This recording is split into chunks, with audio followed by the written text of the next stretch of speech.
In this video, you'll learn how to automate business workflows using Kimi AI.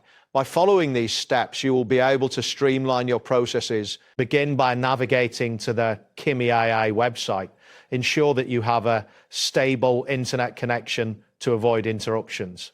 Once the page loads, you should see the Kimi AI interface, which features a clean layout with various options available for users. Next, locate and click on the prompt area.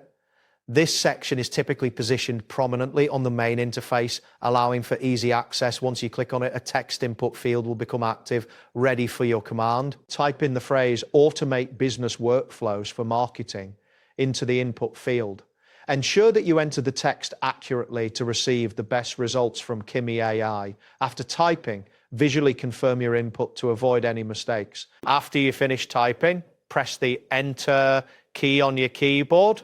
This action submits your request to Kimi AI for processing. You may notice a brief loading indicator signaling that the system is working on generating a response based on your input. Wait for Kimi AI to generate the results, depending on the complexity of your request and the current system load. This may take a few moments. During this time, you should see a progress indicator or a status message confirming that your request is being processed. Once Kimi AI has completed the generation, the results will appear on your screen. Review the output carefully to ensure it meets your expectations. If adjustments are needed, you can modify your input and repeat the steps as necessary. That wraps up today's guide. Thanks for watching, and catch you in the next tutorial.